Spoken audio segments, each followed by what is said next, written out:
बड़े दिनों के बाद मुझे लगता है कि हम सब लोग एक साथ आए हैं यहाँ पर और पलामू प्रमंडल, कोल्हान प्रमंडल, उत्तरी छोटानागपुर और दक्षिणी छोटानागपुर चारों प्रमंडल से लगभग चार संथाल पुरना से, कोल्हान से नहीं, संथाल पुरना से चार रिप्रेजेंटेटिव पूर्व हम लोग थे यहाँ पर। सभी का अपना अपना विषय था, हम लोग सामूहिक रूप से यहाँ आए हैं। मेरे क्षेत्र का एक विषय है, झारखंड बनने के बाद पहला इंजीनियरिंग कॉलेज चंदन क्यारी में बना है। वो मेरे बोकारो जिले के चंदन क्यारी में बना है और उसका उद्घाटन इसी सत्र से होना है, लेकिन किसी न किसी कारणवश उसको देरी की जा रही है। महामहिम राज्यपाल के माध्यम से, क्योंकि और रूसा केंद्रीय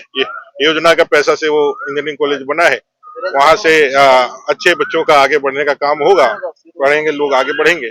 उसके उद्घाटन में जल्दबाजी और थोड़ी जितनी जल्दी हो सके उसकी पढ़ाई शुरू हो जाए, इस डिमांड के साथ, और जो लॉ एंड ऑर्डर और बाकी जो समस्याएं हैं जो यहाँ झारखंड में अभी समसामयिक चल रही है, महामहिम से बात हुई। यहाँ अंगीभूत कॉलेज के जो है शिक्षक, जो अनुबंध कर्मी जो लगातार 60 दिनों से बैठे हुए हैं, ये दुर्भाग्यजनक है कि उनका कोऑर्डिनेशन ठीक नहीं है। उन लोगों ने, महामहिम ने कहा कि किसी प्रकार से उन लोगों ने हमसे कोई संपर्क नहीं किया है। अगर यदि संपर्क करता तो हम लोग निश्चित रूप से उस पर हम लोग उस पर भी आगे बढ़ते। तो राज्य के अंदर बहुत सारी समस्याएं हैं, उस पर भी बातें हुई है, लेकिन मूलतः यह जो विषय, जो 4 विषय लेकर के हम लोग मिले हैं, तो उसमें मुंडारी, क्योंकि ये विषय कई एक भाषा उसके साथ तो और एड ऑन होना है, अंगिका भी है उसके साथ, लेकिन कुल मिलाकर के धरती आबा बिरसा मुंडा, जिनके नाम से उलगुलान, जिसके मातृभाषा से जिन्होंने इतने बड़े जनसमूह को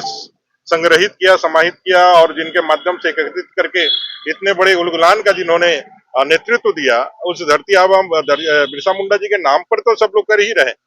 राजनीति कर ही रहे हैं, लेकिन उनके मातृभाषा को अगर झारखंड के जनजातीय भाषा में से निकाल दिया जाए, तो इस राज्य सरकार का जो जनजातीय प्रेम है भाषा का या संस्कृति का या उसके सभ्यता का, वो सिर्फ दिखावा और छल मात्र है, और राज्य की सरकार उस पर कोई आगाम आगे नहीं बढ़ा रही है। इसी दृष्टिकोण से आज हम लोगों ने सामूहिक रूप से वहां मिलकर के उनको ज्ञापन दिया है और कोशिश किया। सरकार से पता करने का कोशिश किया कि आधार क्या है, कि इस चीज का आधार बनाया सरकार इन रीजनल लैंग्वेजेस को जोड़ने। देखिए, काम तो सरकार का है,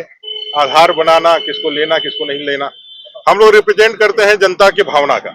और जनता की भावना जब बाकी सभी भाषाएं, क्षेत्रीय भाषाएं में शामिल हो सकती है, तो फिर मुंडारी भाषा को किस कारण से नहीं शामिल किया गया है, जो एक बड़े उत्तरी छोटानागपुर, दक्षिणी छोटानागपुर में बड़े क्षेत्र में बोला जाता है, और जिसका सीधा संपर्क है इस झारखंड के स्थापना के उस परमपिता, उस धरती आबा के नाम पर है, जिनका मातृभाषा रहा है, उनके नाम पर है। तो उनके लिए हम लोगों ने एक रिप्रेजेंटेशन दिया है। महामहिम ने भी कहा है कि राज्य सरकार से इस विषय में आप लोग भी बात करें। निश्चित रूप से हमारे विधायक दल के नेता और विधायक गण इस विषय में सरकार से अपने मांग पृष्ठ रखेंगे और पूछेंगे, और जो आप प्रश्न कर रहे हैं विधानसभा के अंदर हमारे माननीय विधायक पूछेंगे, लेकिन कुल मिलाकर के क्षेत्रीय भाषाओं के चयन में मुंडारी का नहीं रखा जाना सीधे तौर पे धरती आबा बिरसा मुंडा जी का अपमान है।